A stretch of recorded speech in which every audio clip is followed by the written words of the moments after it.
Bueno, nosotros somos Ángel Iván Romero Enríquez y Yasmín Cumplido Anaya y vamos a estar hablando sobre la biomecánica del raquis, tanto raquis general como raquis cervical, lumbar y torácico.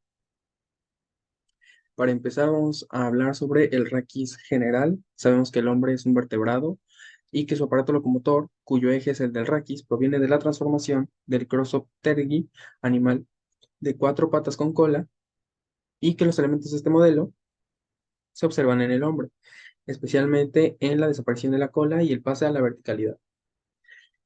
Ahora, el ragis como eje mantenido. La rigidez y la flexibilidad, a pesar de la inestabilidad del apilamiento de las vértebras, lo consigue la estructura mantenida, que en posición simétrica se considera el raquis como el mástil de una vía. Bueno, a la altura de los hombros soporta una verga transversal. En cada nivel, los tensores ligamentosos y musculares que unen el mástil a su base. En una posición simétrica, la tensión está equilibrada en ambos lados y el mástil es vertical y rectilíneo.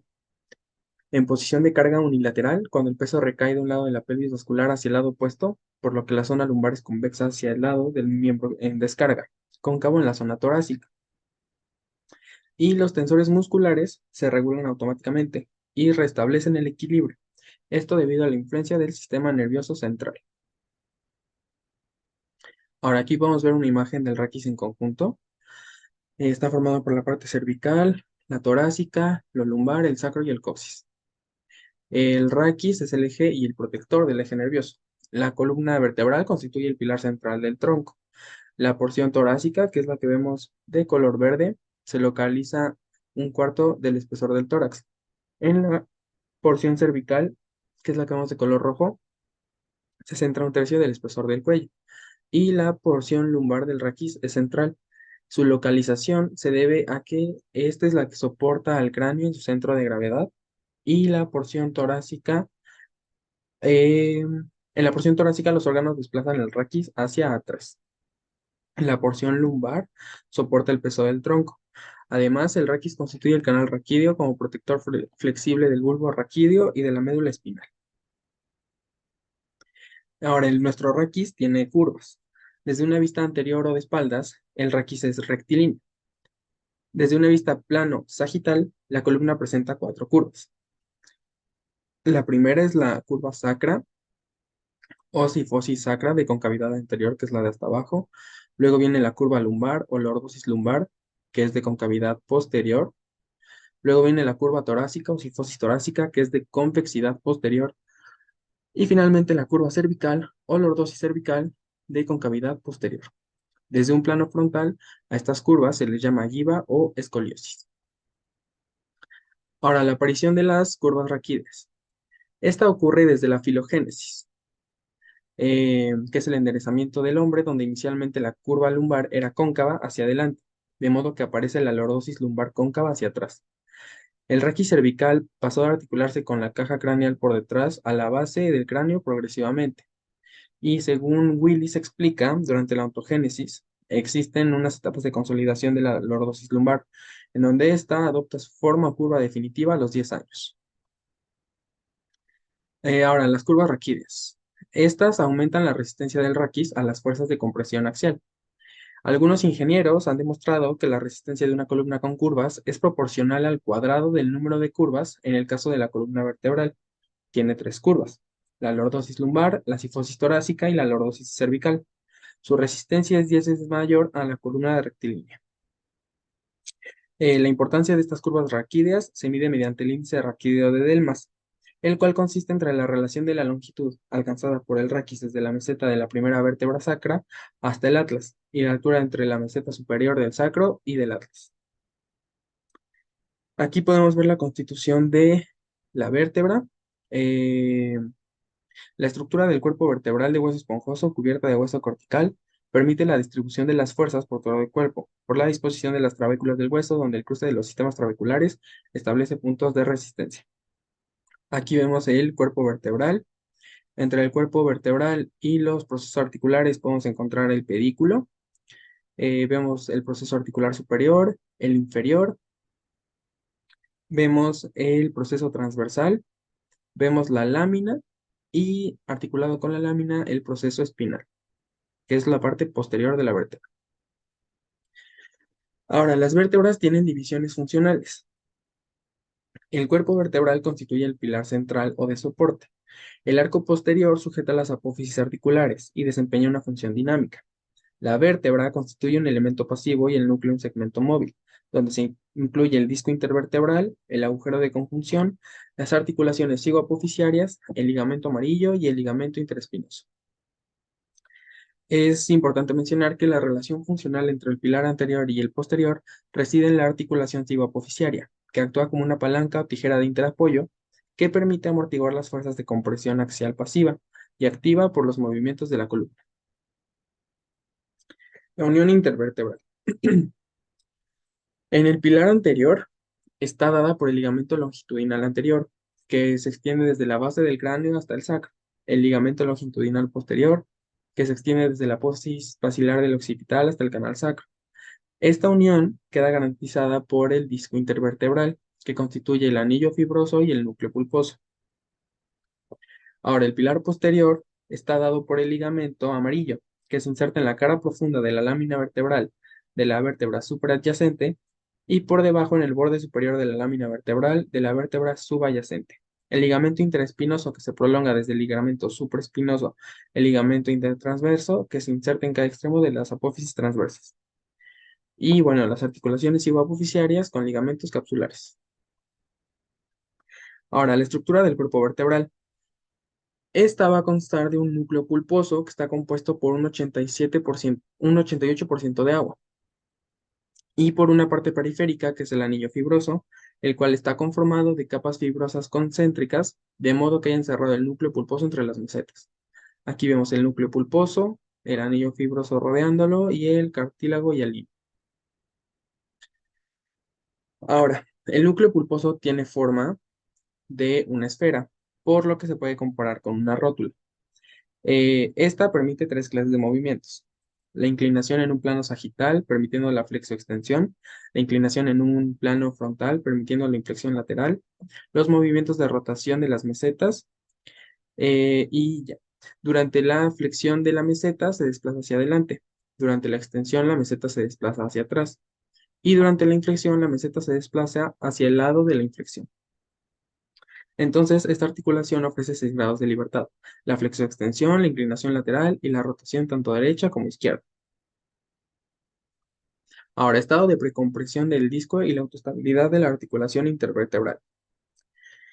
Cuando la meseta vertebral ejerce una fuerza sobre el disco intervertebral, el núcleo pulposo va a ser el que recibe el 75% de la carga, mientras que el anillo fibroso recibe el 25%.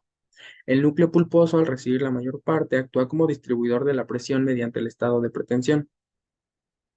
Cuando ocurre una pretensión asimétrica o a un solo lado de la meseta vertebral, ésta sufrirá una inflexión hacia el lado con más carga, de modo que el núcleo pulposo se va del lado contrario tratando de enderezar a la meseta a su posición inicial, y se considera un mecanismo de autoestabilidad.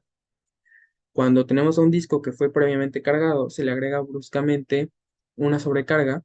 Esto puede llegar a destruir las fibras del anillo fibroso, lo que explicaría el deterioro del disco sumado a la edad como un factor degenerativo, donde éste pierde propiedades hidrofílicas que hacen que la presión interna disminuya y el estado de pretensión desaparezca.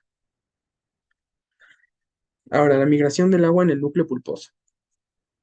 Cuando se le ejerce una presión importante sobre el eje del raquis sobre el núcleo pulposo, se trata de una salida fuera del núcleo pulposo.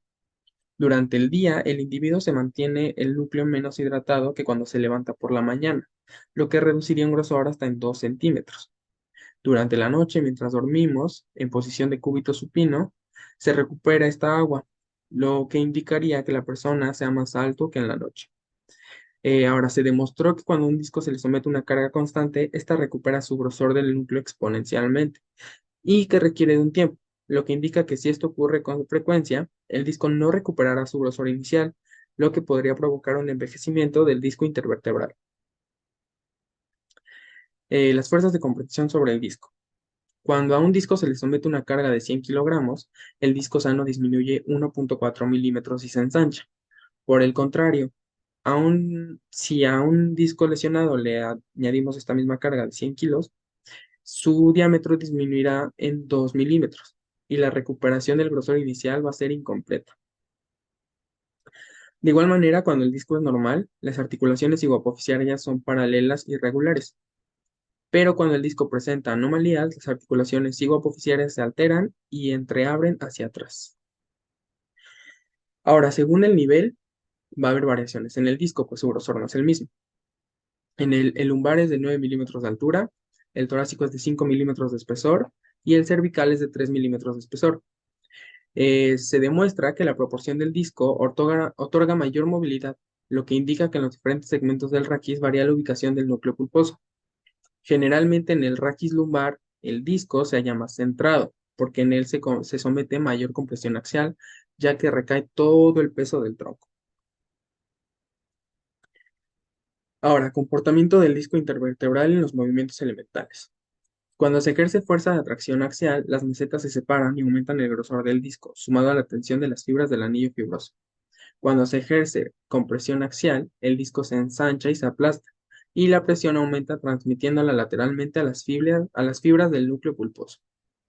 Durante la extensión, la vértebra superior se desliza hacia atrás, el espacio intervertebral disminuye por atrás y se proyecta el núcleo pulposo hacia adelante. Durante la flexión, la vértebra superior se desplaza hacia adelante, el espacio intervertebral disminuye y el núcleo se desplaza hacia atrás. Durante la inflexión lateral, la vértebra se inclinará hacia el lado de la inflexión y el núcleo pulposo se desplaza hacia el lado contrario. Y durante la rotación axial, las fibras del anillo fibroso se van a tensar, el núcleo se va a comprimir y su tensión interna incrementa con el grado de torsión. Ahora, la rotación automática durante la inflexión lateral. La inflexión lateral es un movimiento combinado de rotación de los cuerpos vertebrales mediante dos mecanismos, la compresión de los discos y la tensión de los ligamentos. Este es el movimiento de la inflexión lateral. Ahora hablaremos sobre las amplitudes globales de la flexoextensión del raquis. Este se efectúa en un plano sagital con una amplitud total de 250 grados. En algunos casos, con personas más flexibles, estas amplitudes suelen ser mayores. Si dividimos las amplitudes en segmentos, encontraremos que en el raquis lumbar habrá una flexión de 60 grados y una extensión de 20 grados. En el toracolumbar habrá una flexión de 105 grados y una extensión de 60 grados. En el torácico habrá una flexión de 45 y una extensión de 40. Y en el cervical una flexión de 40 y una extensión de 60. Esto nos indicaría que la flexión total del raquis es de 110 grados, mientras que la extensión total es de 140 grados. La suma de estos dos valores nos da la amplitud total de 250. Las amplitudes en la inflexión lateral, vistas desde un plano frontal, la inflexión lateral del lumbar es de 20 grados, la del torácico es de 20 grados, la del cervical es de 35 grados y la inflexión total del raquis, sumando estos tres valores, es de 75 a 85 grados. Y la amplitud de rotación del raquis en conjunto. La rotación del raquis lumbar es de 50 grados, la del torácico es de 35 y la del cervical varía entre 45 y 50 grados por la rotación del atlas. La rotación entre la pelvis y el cráneo es de 90 grados. Apreciación de las amplitudes globales del raquis. Para medir la flexión, se pondrá en una posición de bipedestación y se medirá el ángulo entre el borde anterosuperior del trocánter mayor y el ángulo del acromion. Para la extensión, de igual forma, posición de bipedestación y se medirá el ángulo entre el borde anterosuperior del trocánter mayor y el ángulo del acromion. En la inclinación lateral, posición de bipedestación y se medirá el ángulo de extremo superior interglúteo y apófisis espinosa de C7. Y para la rotación axial, se requiere que el sujeto se siente. Se medirá el ángulo del plano frontal de referencia y para medir la rotación toracolumbar medir desde el ángulo HH de cada hombro, para la amplitud total desde el ángulo B y para el ángulo de rotación, que se mide por el plano de simetría de la cabeza y el plano sagital. Y bueno, ahora yo miré hacia el raquis torácico. Bueno, el raquis torácico está compuesto por 12 pares de costillas que están articuladas con las vértebras, como lo podemos ver en la imagen. Aquí tenemos la vértebra torácica y su estructura. En el número 1 podemos ver el cuerpo vertebral. En el número 13 la carilla oval. Podemos encontrar dos pedículos, que son el número 2 y el 3. Dos láminas vertebrales, que serán los números 4 y 5. Dos apófisis articulares superiores, que serán los números 6 y 11. Encontramos también las apófisis articulares inferiores, aunque no se ven en esta imagen. La apófisis derecha, que es el número 8. Las apófisis transversas, que son 9 y 11. La carilla costal, que es el 10. Y la apófisis espinosa, que es el número 12. Ahora, flexoextensión e inflexión lateral. La extensión entre dos vértebras. Cuando se dé, habrá una inclinación hacia atrás de la vértebra superior y el disco intervertebral se aplasta por atrás y se ensancha por delante gracias al núcleo pulposo. Hacia adelante habrá una limitación del movimiento, que será dada por el tope de las apófisis articulares y las apófisis espinosas. Se tensará el ligamento longitudinal anterior y se distienden los ligamentos longitudinal posterior, los amarillos y los interespinosos. La flexión entre dos vértebras. Cuando se dé, habrá una apertura posterior que incluirá el desplazamiento del núcleo hacia atrás. Habrá una limitación por la tensión del ligamento interespinoso, los ligamentos amarillos y las cápsulas de las articulaciones cigoapofisiarias, así como por la del ligamento longitudinal posterior. En este proceso se distendirá el ligamento longitudinal anterior. La inclinación entre dos vértebras. Es el deslizamiento diferenciado en las articulaciones cigoapofisiarias. El lado de la convexidad, las carillas se flexionarán hacia arriba y en el de concavidad, las carillas se extienden hacia abajo. La limitación de este movimiento estará dada por el tope óseo de las apófisis articulares del lado cóncavo y por la tensión de los ligamentos amarillo e intertransverso del lado convexo. La rotación axial del raquis torácico. En la rotación de dos vértebras, el deslizamiento entre ambas va acompañado de una rotación de un cuerpo vertebral sobre su eje común, que es la rotación-torsión del disco. En este movimiento, hay mayor amplitud que en un cizallamiento. Entre vértebras dorsales es 3 veces mayor que entre las lumbares. Cada segmento vertebral arrastra el par de costillas correspondientes. El deslizamiento está delimitado por el esternón y la rotación se va a acompañar de una deformación del par de costillas. Gracias a su elasticidad y a los cartílagos, las deformaciones son dos. Una acentuación de la concavidad costal en el lado de la rotación y una acentuación de la concavidad condrocostal en el lado opuesto a la rotación. Las articulaciones costovertebrales. En cada segmento del raquis torácico, un par de costillas se articula con las vértebras mediante dos articulaciones, como ya lo habíamos visto. La primera será la articulación costovertebral, que se dará entre la cabeza costal, el disco intervertebral y los cuerpos vertebrales. Y la segunda será la articulación costotransversa, que será entre la tuberosidad costal y la apófisis transversa de la vértebra subyacente. Ahora, la articulación costovertebral es una doble artodia en el lado vertebral con dos carillas costales, una en el borde superior de la vértebra inferior y la otra en el borde inferior de la vértebra superior, formando un ángulo diedo. Hay un ligamento interóseo y un ligamento radiado con 3 haces. En la costotransversal es una artrodia simple que estará constituida por dos carillas ovaladas, una en el vértice de la apófisis transversa y otra en la tuberosidad costal. En esta habrá 4 ligamentos, el costotransverso interóseo, el costotransverso posterior, el costotransverso superior y el costotransverso inferior. Estos son los movimientos de las costillas en torno a las articulaciones costovertebrales y los movimientos de los cartílagos costales y el esternón. Cuando el esternón se eleva, el cartílago costal toma una dirección más horizontal, lo que forma un ángulo con su posición inicial. Este movimiento angular del cartílago costal con respecto al esternón se da en la articulación condroesternal. Ahora, obviamente participan músculos.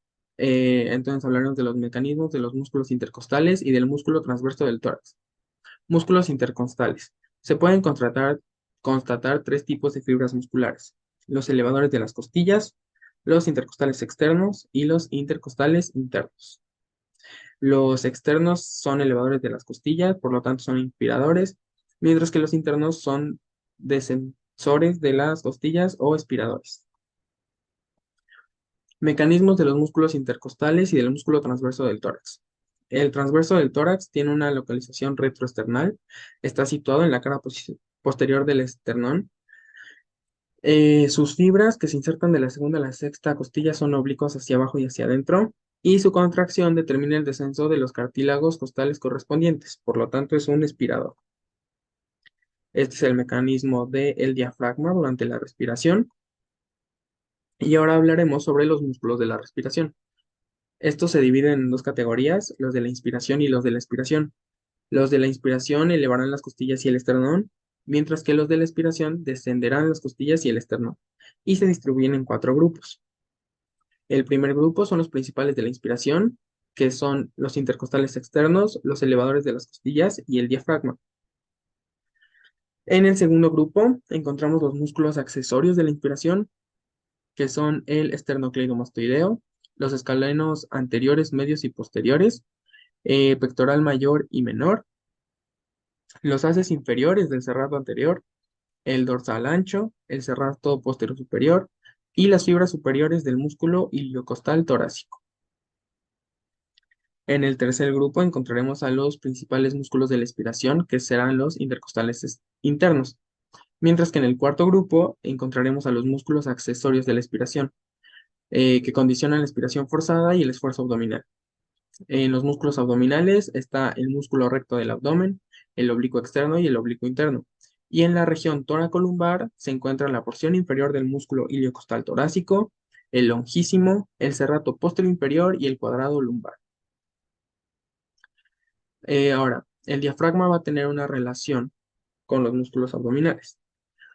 En la inspiración, la contracción del diafragma desciende el centro frénico, lo que aumenta el diámetro vertical del tórax, pero también interviene la resistencia a la elongación de los elementos verticales del mediastino y la resistencia de la masa de las vísceras abdominales. Esta masa estará sujeta por la quincha abdominal, que está constituida por los músculos abdominales. Sin ellos, el contenido abdominal se vería empujado hacia abajo y hacia adelante, y el centro frénico no podría tomar un punto fijo sólido que le permitiera al diafragma elevar las costillas inferiores.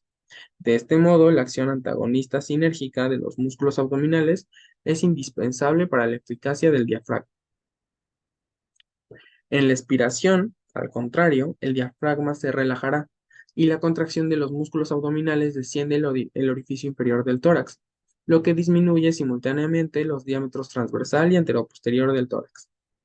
Por otra parte, aumentando la presión intraabdominal, los músculos abdominales desplazan la masa de las vísceras hacia arriba y hacen ascender el centro frénico, lo que disminuye el diámetro vertical del tórax, al tiempo que cierran los senos costodifragmáticos. Los músculos abdominales son los antagonistas perfectos del diafragma, ya que disminuyen simultáneamente los tres diámetros del tórax. Ahora, se debe recalcar que los pulmones son los que ocupan la totalidad del volumen interior del tórax y la unión entre las paredes torácicas y los pulmones está garantizada por la pleura, cuya cavidad permanece virtual. En estado normal, sus dos hojas permanecen pegadas y se deslizan libremente una sobre la otra, lo que constituye un elemento importante de eficaz solidez mecánica entre los pulmones y la pared torácica. Durante la inspiración, la presión intratorácica disminuye y se hace negativa en relación al aire exterior y con respecto a la cavidad abdominal. Esto significa que, por lo tanto, la inspiración garantiza la circulación aérea y la sanguínea pulmonar. Ahora, los volúmenes respiratorios. Se denominan volúmenes respiratorios a las cantidades de aire puesta en movimiento durante las distintas fases de la respiración. Durante la respiración tranquila en reposo, estos volúmenes se definen de la siguiente manera, como el aire movilizado entre una expiración y una inspiración normales. Representa el volumen corriente, que es de medio litro. Si se prolonga una inspiración normal por una inspiración forzada, penetrará en los pulmones una cantidad adicional de aire que representa el volumen de reserva respiratoria y da 1,5 litros. La suma de estos volúmenes, tanto de reserva inspiratoria como del corriente, constituyen la capacidad inspiratoria, que es de 2 litros. Si tras una expiración normal se prosigue la expiración forzada hasta el límite, entonces se expulsará el volumen de reserva expiratoria, que es de 1,5 litros. La suma del volumen de reserva inspiratoria, del volumen corriente y del reserva expiratoria constituyen la capacidad vital, que es de 3,5 litros. Al término de una expiración forzada y completa, subsiste aún en los pulmones y en los bronquios aire denominado volumen residual, que será de medio litro y que no puede expulsarse. La suma del volumen residual y del volumen de reserva expiratoria constituyen la capacidad residual funcional, que es de 2 litros. Y por último, la suma de la capacidad vital y del volumen residual constituye la capacidad pulmonar total, que es de 4 litros. Bueno, durante el esfuerzo, los diferentes volúmenes se reparten de forma distinta en la capacidad pulmonar total. El único que no varía es el volumen residual, ya que este es un aire que no se puede expulsar. Mientras se acelera la frecuencia respiratoria, se produce un aumento del volumen corriente hasta un máximo y como la frecuencia respiratoria continúa aumentando, el volumen corriente tiende a descender ligeramente. Se denomina débito ventilatorio al producto de la frecuencia respiratoria por el volumen corriente. El volumen de reserva expiratoria aumenta de manera notable, lo que significa que la amplitud de la respiración rápida está más próxima a la dilatación máxima del tórax que durante la respiración en reposo. La consecuencia del aumento del volumen corriente y del de reserva es la disminución del volumen de reserva inspiratoria. Ahora, fisiopatología respiratoria. Cuando se fractura una costilla tras un fuerte traumatismo del tórax, una superficie más o menos grande de pared torácica deja de seguir los movimientos y se deprime durante la inspiración. Esto se trata de la respiración paradójica. El rendimiento de la ventilación disminuye, lo que provoca un estado de distrés respiratorio caracterizado por una disminución catastrófica de la hematosis. Existen otras circunstancias que determinan la disminución de la eficacia respiratoria, pudiendo llegar hasta el distrés respiratorio. Estos factores son ventilatorios en su mayoría. El espacio muerto es un volumen de aire que no participa en los intercambios respiratorios. Representa el volumen del árbol respiratorio, o sea, de las vías aéreas superiores, la boca, las fosas nasales, la tráquea, los bronquios y los bronquiolos. El volumen de este espacio muerto es de 150 mililitros. Cuando se moviliza únicamente el volumen corriente, tan solo llegan las paredes alveolares y participan en la hemostasis 350 mililitros de aire fresco. Para aumentar el rendimiento es necesario aumentar el volumen ventilado mediante la intervención del volumen de reserva inspiratorio o expiratorio y disminuir el volumen del espacio muerto, lo que se puede llevar a cabo con una traqueotomía que establece una comunicación directa entre la tráquea y el exterior, disminuyendo así el espacio muerto en casi la mitad. No obstante, es importante saber que existe otro tipo de espacio muerto, el espacio muerto fisiológico, que corresponde a la exclusión sanguínea de un territorio pulmonar, producida por una embolia pulmonar. Este territorio sin irrigar será la sede de una ventilación aérea, absolutamente ineficaz, lo que aumentará en la misma proporción el espacio muerto anatómico. Esto es la complianza torácica.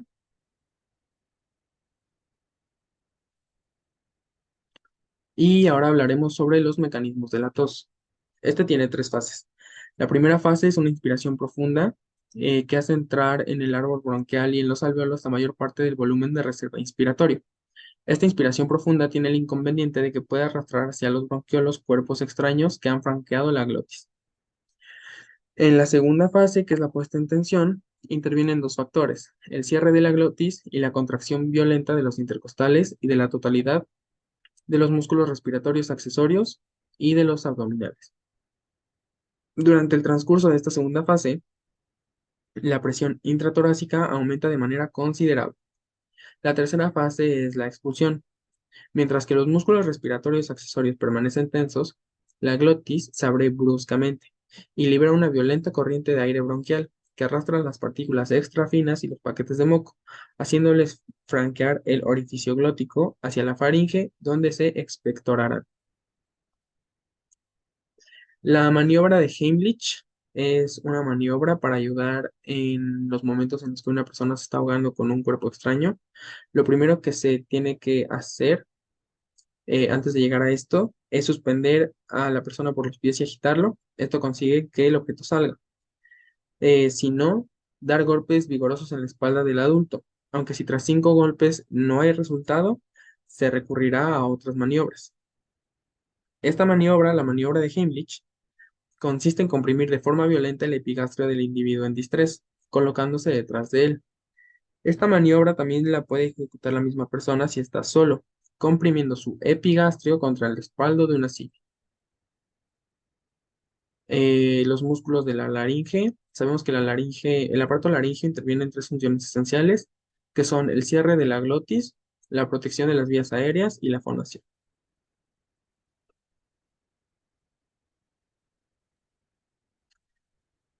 Bueno, también en esto podemos apreciar el músculo cricoaritenoideo lateral derecho y el cricotiroideo derecho.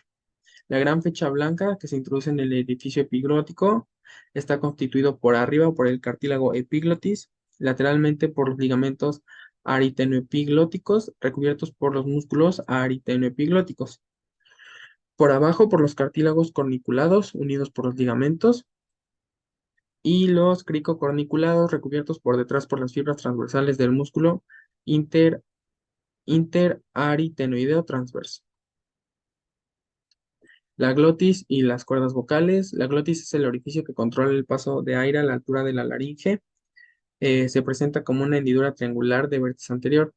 Sus bordes están constituidos por las cuerdas vocales inferiores y los cartílagos aritenoideos. La contracción de los músculos cricoideos posteriores hace girar los cartílagos aritenoideos sobre su eje vertical y las apófisis vocales se separan. Esto abre la glotis. Por el contrario, cuando los músculos cricoaritenoideos laterales se contraen, los cartílagos aritenoideos pivotan en el otro sentido. Las apófisis vocales se aproximan a la línea media y las cuerdas vocales contactan la una con la otra, cerrando así el orificio glótico. El cierre de la glotis conlleva un estiramiento de la cuerda vocal, pero también a la contracción del músculo cricotiroideo, lo que hace girar el cartílago tiroides en torno a la articulación de su cuerno menor con el cricoides y su parte anterior desciende.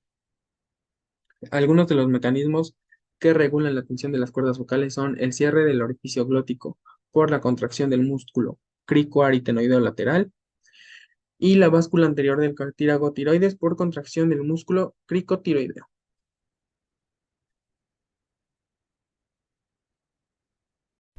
El raquis cervical. El raquis cervical es un conjunto de 7 vértebras, va de C1 a C7. La primera vértebra es el atlas, que es distinta a todas las demás. La segunda vértebra es el axis, de igual manera es distinta a las demás y es conocida por su apófisis odontoides. La vértebra 3, 4 y 5 son más similares.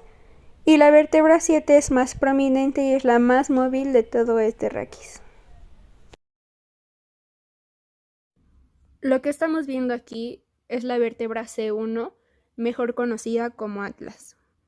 En una vista superior se puede observar el foramen vertebral.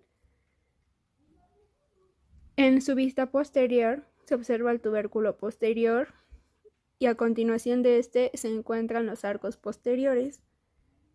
Y seguidos de esto está el surco para la arteria vertebral. En una vista lateral observamos las apófisis transversas y los forámenes. Y superior a estas están las masas laterales y carillas articulares superiores.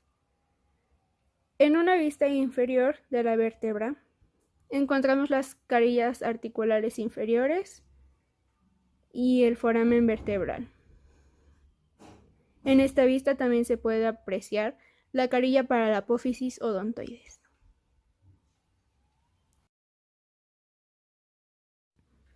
Lo que estamos viendo aquí es la vértebra C2, mejor conocida como axis.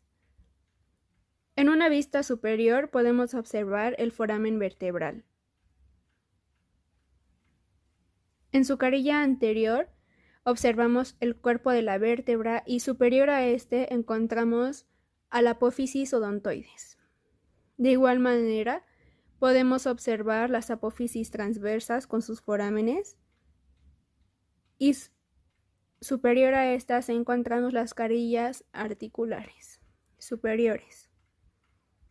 En su vista posterior encontramos la apófisis espinosa bífida y al lado de esta se encuentran las láminas.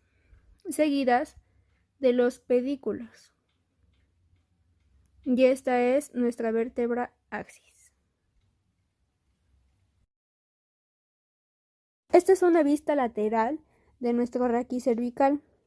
Está compuesto por la vértebra atlas, axis, C3, C4, C5, C6 y C7. En la vista lateral y de manera superior observamos la cápsula atlanto-occipital. En su vista posterior podemos observar al ligamento nucal y de igual manera la membrana atlanto-occipital posterior. Observamos también el ligamento atlanto-axoideo, que está entre la C1 y la C2. Y a partir de ahí, en la parte posterior encontramos los ligamentos amarillos. De una manera más profunda tenemos al ligamento longitudinal posterior. En la vista anterior observamos el ligamento longitudinal anterior, el ligamento atlantoaxoideo anterior y los discos intervertebrales. En su vista lateral tenemos a los ligamentos intertransversos. Y también podemos apreciar la cápsula atlanto-occipital, al igual que la cápsula atlantoaxial. Y este es nuestro raquis cervical. Durante el movimiento de flexión, el cuerpo de la vértebra suprayacente se inclina y se desliza hacia adelante, lo que disminuye el grosor de la porción anterior del disco intervertebral y desplaza el núcleo hacia atrás, tensando las fibras posteriores del anillo fibroso. Este movimiento de inclinación de la vértebra suprayacente se ve favorecido por la superficie de la meseta superior de la vértebra subyacente, que deja el pico de la meseta inferior de la vértebra suprayacente. Al igual que en el caso de la extensión, la flexión de la vértebra suprayacente no se efectúa en torno al centro de la curva de las carillas articulares, lo que acarrea automáticamente un bostezo entre estas carillas.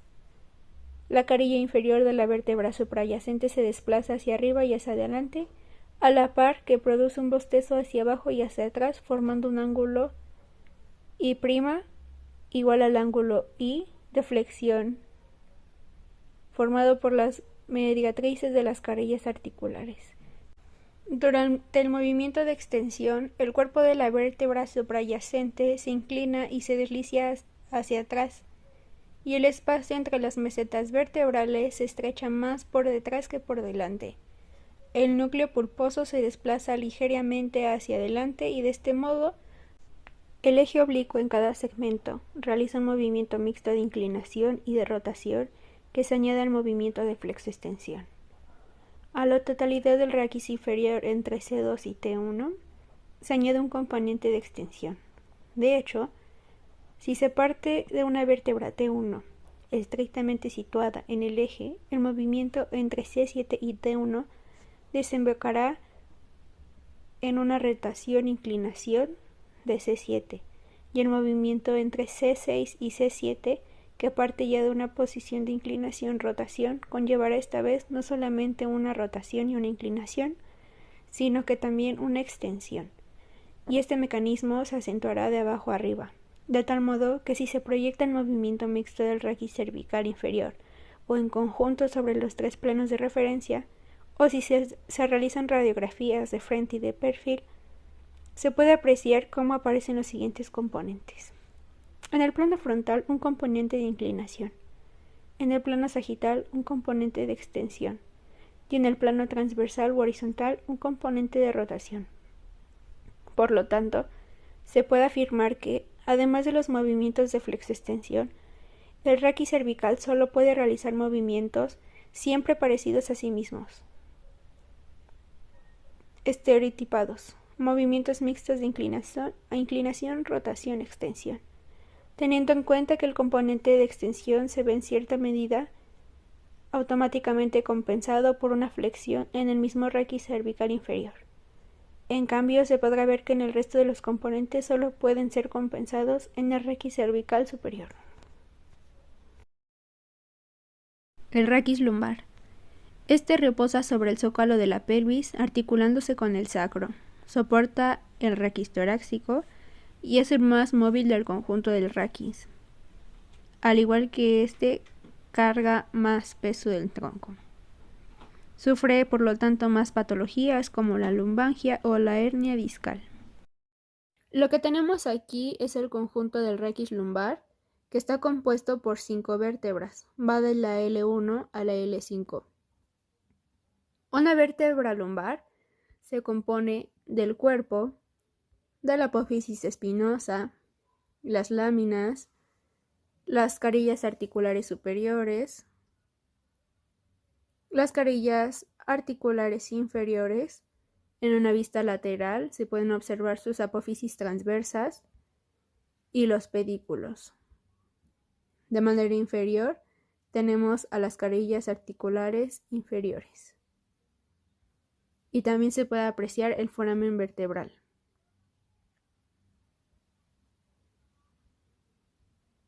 En el raquis lumbar se puede observar de manera anterior el ligamento longitudinal anterior. Entre cada vértebra se puede observar el disco intervertebral. En la vista posterior tenemos al ligamento supraespinoso de manera superficial. Y si nos vamos yendo a un plano más profundo, tenemos a los ligamentos amarillos y a los ligamentos longitudinales posteriores. En los lados laterales tenemos a los ligamentos intertransversos.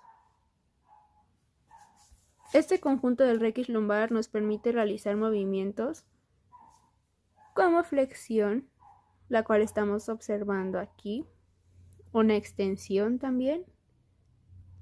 De igual manera observamos una flexión lateral. En esta flexión lateral, los cuerpos de las vértebras se conjuntan del lado de donde se hace la flexión y del otro lado, del lado de la convexidad, las vértebras se separan, como lo podemos apreciar aquí.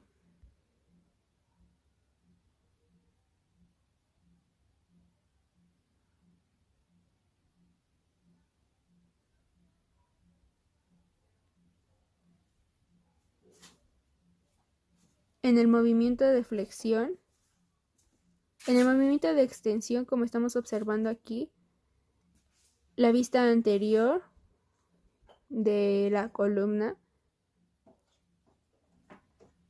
se separa y en la vista posterior las vértebras se conjuntan, como se está observando en esta demostración.